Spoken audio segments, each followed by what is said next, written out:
Hi, good evening. So the big day is here. It's the big exam tomorrow. All of you are aware it's probably for many of you the biggest exam that you have taken till now. Good, yes. So I can understand you must be excited about it. Not just excited. There'll be some fear, some apprehension, some concerns, some nervousness, some butterflies. So a lot of emotions actually. So that's okay. That's understandable. That's fine. But yes, excitement should be the first thing, as I keep saying, before a big exam like this. Now, I'm not going to teach you anything today. It's not an academic session. There's nothing that I've got to teach you here. All of you smart people, you have done your homework, you have done your subjects, you burnt your midnight oil. So you actually do not need to learn anything at this point. You should probably just be enjoying the match at this point. But I just thought that I'll probably make a small video and say good luck to all of you. My tip for the test tomorrow, I really do not know what to tell you, except for this small thing that I just keep saying all the time. You might find it slightly repetitive. I just keep saying all the time, don't go there with any preconceived notions. I told you that before the prelims test, and I'm telling you that even today. It's extremely important. So just put any thoughts about attempts, scores, cutoffs. There are no sectional cutoffs, you know that. Fine. The overall cutoffs, a good score, a bad score, mistakes in the paper, all such things, all such thoughts, just completely out of your mind. It's not going to matter. The thing that's going to matter is how you just perform in the exam tomorrow. If you just occupy your mind with thinking about what's going to come in the paper and all, that's going to disturb you. Nobody knows what's going to appear in the paper. We just know there will be English, maths, reasoning and GK, and obviously there will be a descriptive test. Apart from that, nobody knows what's there in the paper, so no use thinking about it. All your hard work, all your efforts, all your everything that you have put into it in the last few months would be tested tomorrow. So it's definitely going to be a big day for you. As far as the unpredictability of the exam is concerned, I just want to draw your attention to something that I noticed today only. That's a screenshot from the actual SBI PO 2018 notification. I realized today that they have not even given you the breakup of marks here in this section. Do you realize this? This is not there. So it just says 200 marks in all. It does not mention the sectional marks here. So now my gut feeling is that they have done that because there was a lot of noise last year concerning the issue of sectional cutoffs and all. They decided to do away with it, and it was mentioned here. So I think that's my understanding of it. They decided to just do away with the practice of disclosing your marks in different sections. So na rahega baans, na bajegi bansuri. It's something like that. And you are aware that your marks in prelims were not disclosed, sectional marks. So I don't think it's going to happen. But my concern is something else. When you look at this, how do you know how many marks does each of these section carry? That's not very apparent to me. So if you go with what it was like last year, it was I think this 60 and 40 it was like that only. Yes, with some differential marking. So that was the pattern till last year in all your test series and everything. This is what they are giving, but it's not mentioned. So I'm not I'm not trying to scare you or anything. I'm just telling you that just keep this in mind. This is a very small factor. I don't think it's highly unlikely anything is going to change here. The reason why they have not mentioned is just that they do not want to get into that sectional cutoff kind of a thing. So they just thought they'll give you an aggregate score and nothing else. So the distribution of marks and everything should remain the same. But yes, read the instructions a little carefully. You know that there will be differential marking here. Differential marking means different sets of questions would be allocated different marks here. So that would be there. When you are looking at it, the instructions, just check carefully once if the sectional weightage is also like that, 60, 40. Just for your information. Even if it changes, nothing changes for you. But just to draw your attention towards this, that it's like so. It's given like that here in the notification like this. Now, if you want to talk about the individual sections, it is these. For me, it's like these 5 tests. If you ask me, it is 5 tests for you: reasoning, data analysis, quant, GK, English, and descriptive. The order of these sections you do not know. You actually do not know which one would appear first, except for the fact that this descriptive test would happen at the end of these 3 hours. So it's a grueling test. If you look at this, it's a 3 plus 13. So it's a 3.5 hour test. It's a test of your stamina. It's a lengthy test, and you do not know the order of the sections. So the first first 4 sections, they can appear in any order. So I'm just going to give you probably a small tip or two on each of these 4-5 things, a very small thing or two. But I do not know the order, so you can probably just slightly customize it while dealing with it. The first one, this is the order in which it appeared in the notification. The order for prelims changed at the time of the exam. So what was written in order in the notification did not happen in that same order in the exam, in prelims. So there's a good chance it will change here as well. Nobody knows what would be the order. At least I am not sure. I could not find that in the notification. If you talk about reasoning and computer aptitude, it's 45 questions, should be 60 marks. Let's assume that it will be 60, 60, 40, 40 only. Should not change. I mean, if you look at the likelihood, it's extremely unlikely it's going to change. It should be 60, 60, 40. Just that they have not mentioned it. Now it's 45 questions. I did an analysis for this section yesterday. The advice for you remains the same here. There will be 3 major parts here in this. If you ask me, there will be 3 things in this section.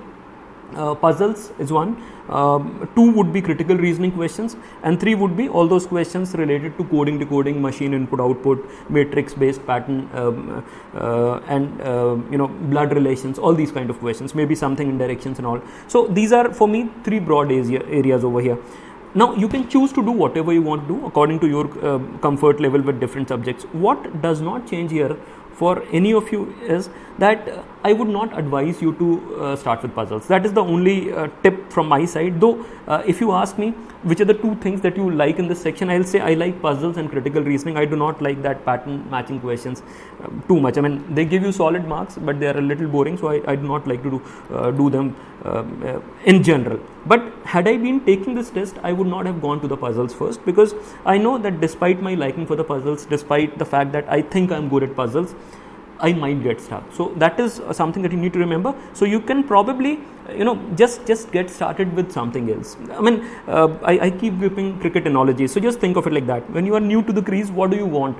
You want to get set by taking singles and doubles. So my singles and doubles would be those questions on machine input output, or probably something in critical reasoning, which I know that I can manage. I would not want to try and hit a 6 when I'm new to the crease by taking a 10 marker puzzle. What if I get stumped? So I just keep saying be fearless. Yes, that's right.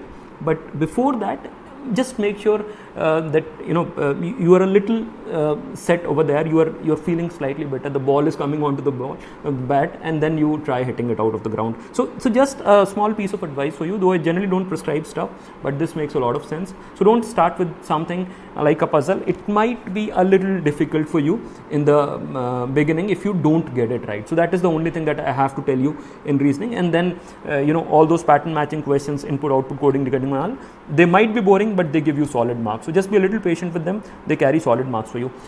If you ask me in a nutshell, if you are a little patient with this section on reasoning, it has got 60 minutes, 60 marks.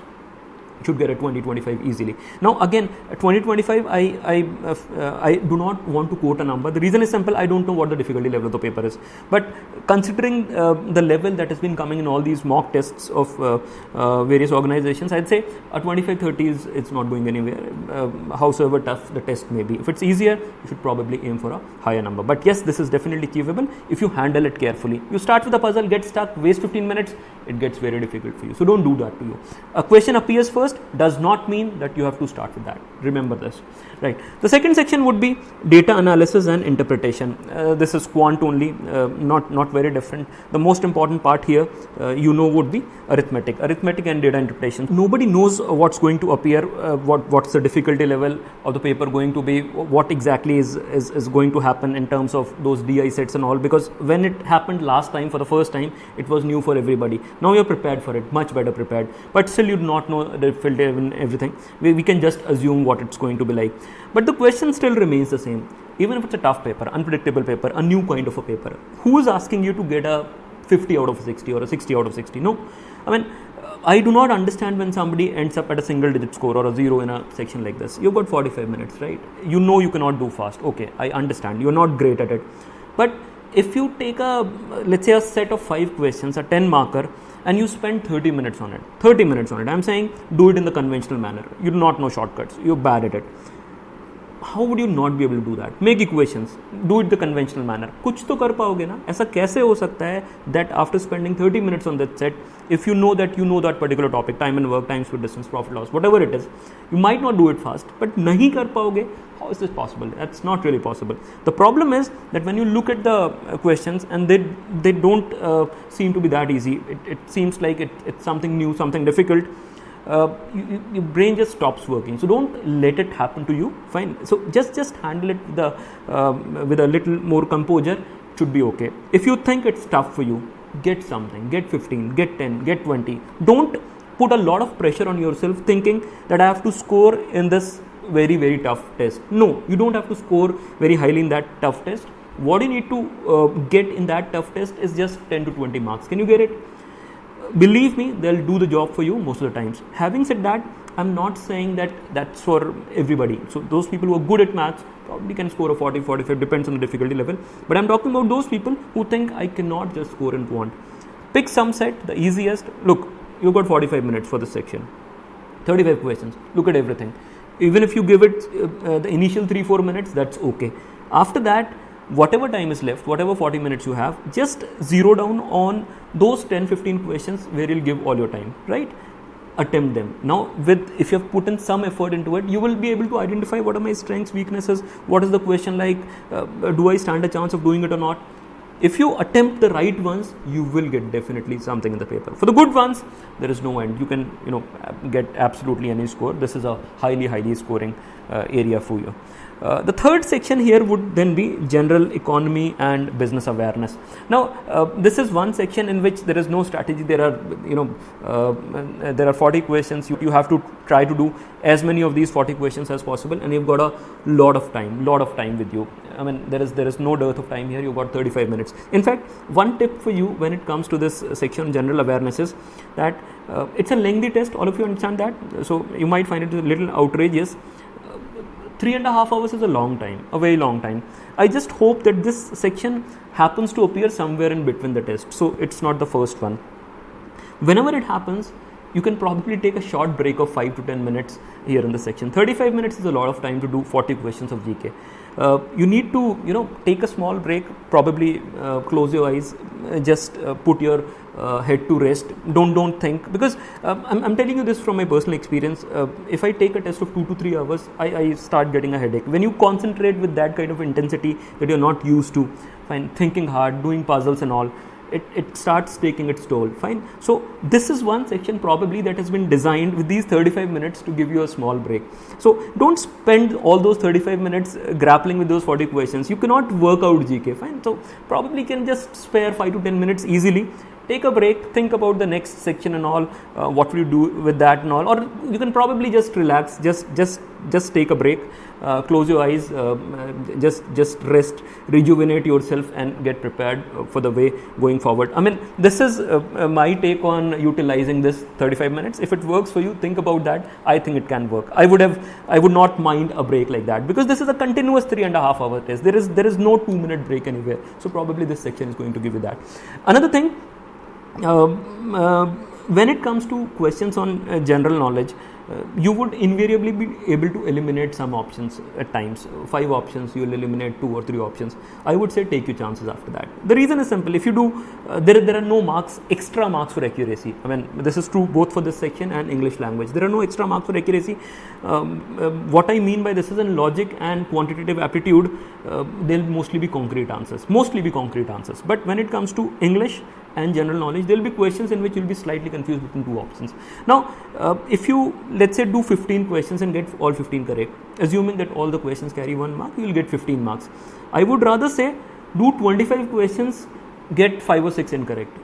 You would still end up with slightly more than 15. This is true for both GK and English language, true for all of the sections, but it's most important in this.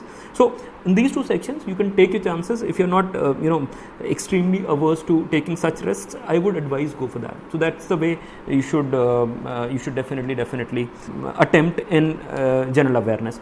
Let's come to the last section, that's English language. Now in English, the problem is that again, so many people just focus so much on accuracy here. I definitely understand this feeling that all of you want to be like 100% sure while marking the answers over here. So that's understandable, that's fine. But again, your marks would increase or should increase if your attempt increases in English, unless you are somebody who gets a lot of negatives. So generally people would be like this. If you, let's say, attempt 20 questions, you will see that 5 or 6 would go wrong here. It will not be 20 out of 20 the way it can be in mathematics or logic. Fine. So you should understand that as your attempts go higher, the marks should go higher, unless until you know that what I have done is concrete, I am satisfied, I do not want to do more. So at times the problem is that you'll think I'll do only the concrete ones in English.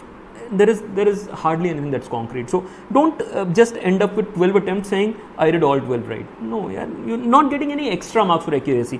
Accuracy would give you marks the way it would give you marks. So there is no additional marks for accuracy. 20, you do 20, get 20. It's probably not as good as doing 28 and getting 23, 24 right. So just keep this in mind while doing English language for yourself.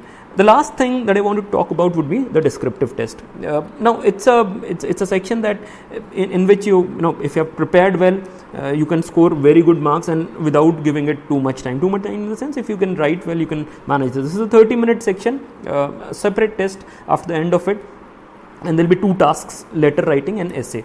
All of you are aware of what the structure of this particular test is. Now there will be 2 things, letter and essay. So again, you can call it a prescription only.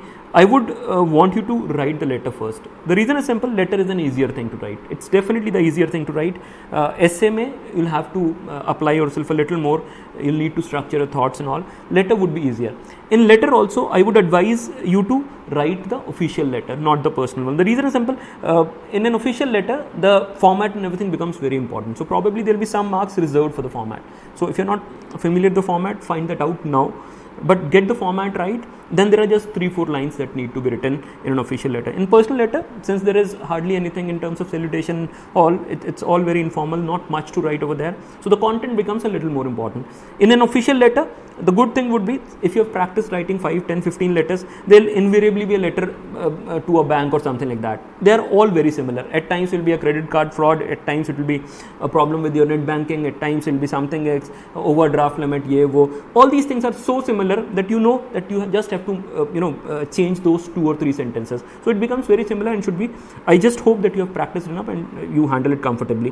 When it comes to essay, yes, the content becomes important, but don't forget, this is not a test of your general knowledge. I refrained for a very long time sharing those essay topics with you. Ratnava did that eventually. The reason is simple. It's okay. It's about content to a certain extent, but it's about your writing skills. They're not here to check general knowledge. I get surprised at times when I look at some people who write an essay with lots of information, and it's very, very poorly structured. So you obviously need to pick a topic on which you can write something. So when you pick a topic for essay, just pick a topic on which you can write something, you know the content. But knowing a lot of things about the topic does not mean that you just regurgitate it like that, just vomit it like that. I mean, surf information overload kar diya. No, it's not an essay. It's then a general knowledge task. Don't do that. So writing some facts, writing some figures always add something to your essay, but it'll be better structured. So take care of things like spelling, grammar. Just write in a neat, structured manner. It should not be haphazard. So just plan it out for the first 2-3 minutes and then give it a structure. Do it like that. It should not look like it's 10 bullet points combined. You getting me? So 10 bullet points about that particular topic and you're done with the essay. No, this is not what they expect from you. It needs to be a proper structured essay wherein they can check how well you write. Take care of grammar, punctuation, spellings. It's extremely important. They are very basic rules, but they make a hell lot of difference to the way your writing is perceived. One thing about a question I would say, we keep hearing again and again, the word limit. Yes, whatever is the word limit, stick to it, but 10% here and there does not make a difference. So let's say they say 175 words, just an example for something. So 175 words means that 160 to 200, anything would be fine. So 10% below is okay, though I would not recommend it, but if it's 10% below, you do not need to change the structure of your writing just to put in those additional 10 words. No, that's not required, that's acceptable. If it's 10-15% above, that's also okay. When they write 175 words, it does not mean it has to be 175. यार English है ना, ऐसा कैसे कर सकता हूँ? If there is a sentence that needs 10 words, I mean, it has to need 10 words. 10 words means 10 words. So I'll not change the sentence to 8 words just because I need to get that number close to 175. No, that's okay. ऐसा मत करना. 175 बोला है आपने 275 लिख दिया या 100 words में खत्म कर दिया. So 175, even 150, 160 would be okay. But a little on the higher side is fine. 10% here and there, that should be fine. That should be okay with it does not create any kind of problem for anybody. Just read the instructions very carefully, what exactly is written, and try to stick to it. Right, so this is my gyan for you for tomorrow. This is it, and I'm not going to talk any more academics, but yes, wanted to show you something else. How many of you recognize this guy? How many of you recognize this man? Almost all of you do, right? Is Virat Kohli. I'll need to cover him for a brief moment now. He played wonderfully well yesterday. All of you are aware. I mean, if you're following the match, it's still going on. India has been given a target of 194. All of you are aware where the match is going. It's interestingly poised. It's a wonderful match. But what I wanted to talk about today, now for the next few minutes, would be Virat Kohli. One of my favorite cricketers, all-time favorite cricketers. All of you are aware. But there is so much to learn from what he did yesterday. I mean, there is so much to learn, and it's also relevant for you. If you look at this, what does it say? It says he buries the ghost of past failures in England. He has exorcised the demons of the past. This is exactly what you need to do. I mean, if you have to, just draw an analogy from this, I'll say 5 things about this guy. I mean, if you look at this, there are exactly 5 things that I'd talk about as a takeaway from this. Confidence. Confidence would be number 1.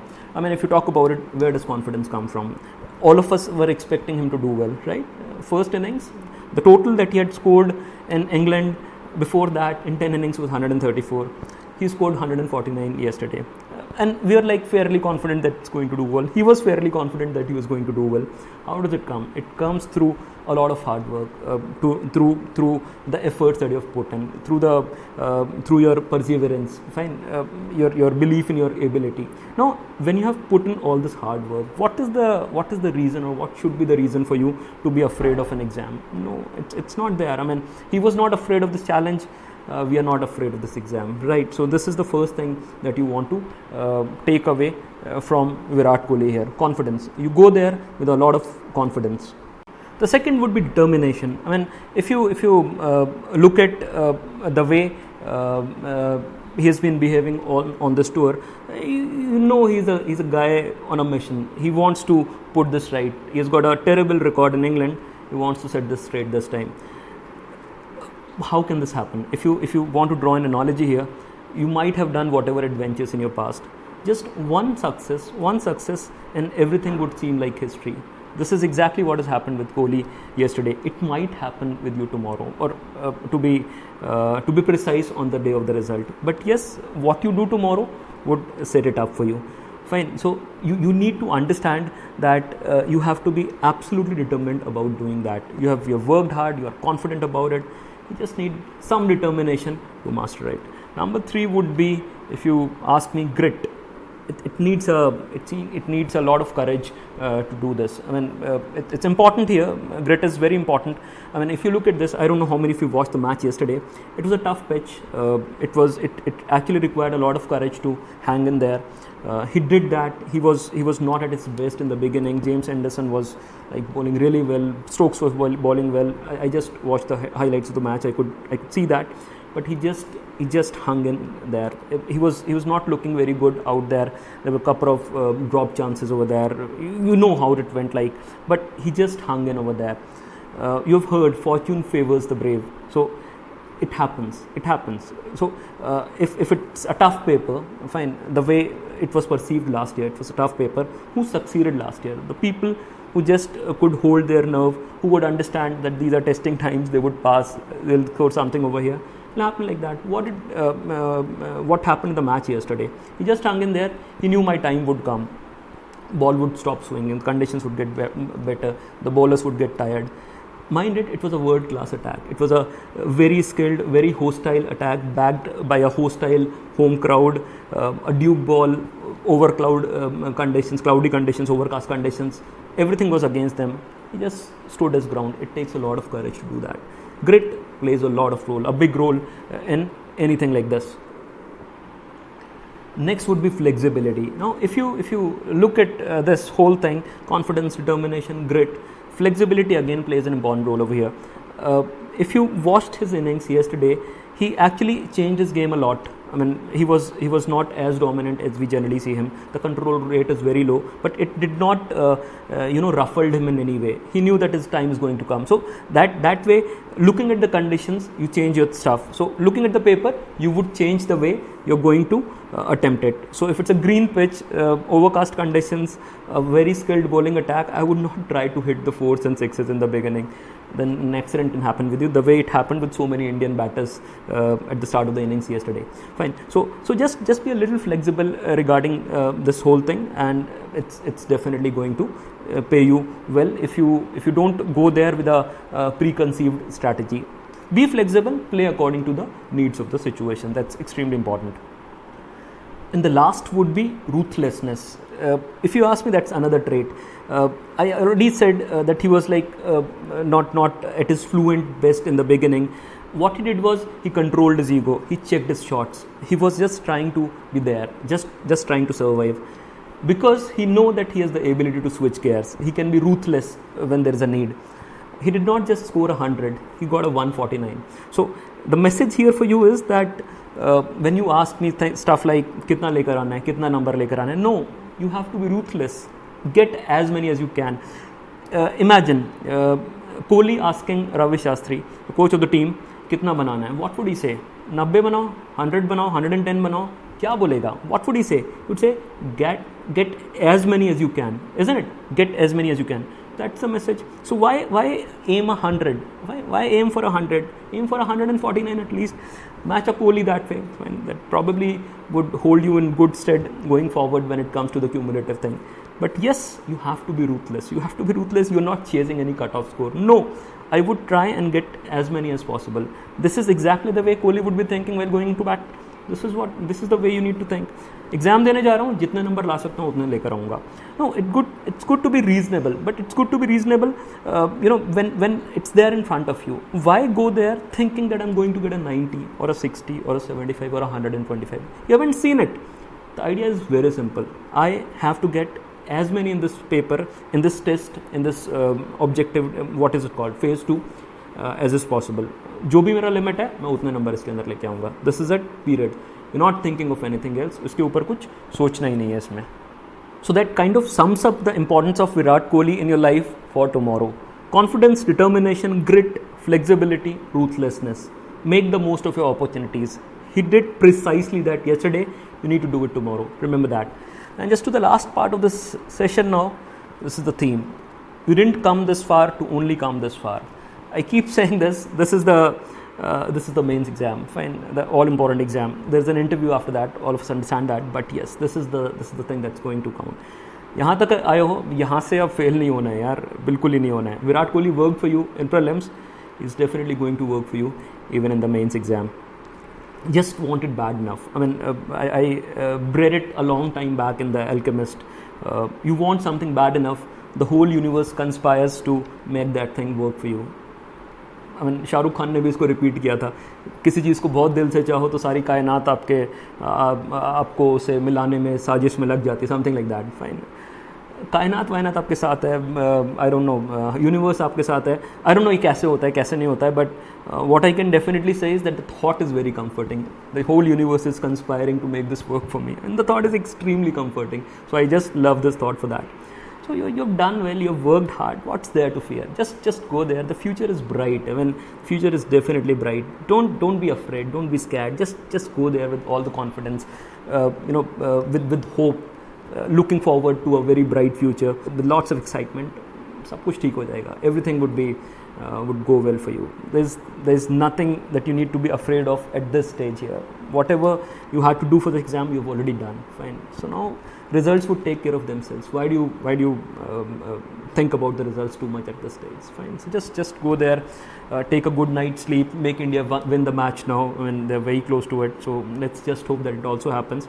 But we're not thinking about the results. We just believe in putting our best foot forward, and that's what you need to do tomorrow. So go have your dinner, sleep well, get up in the morning, go to the examination all on time, and just make this work for you. Just go there, nail the exam. I wish you guys all the very best.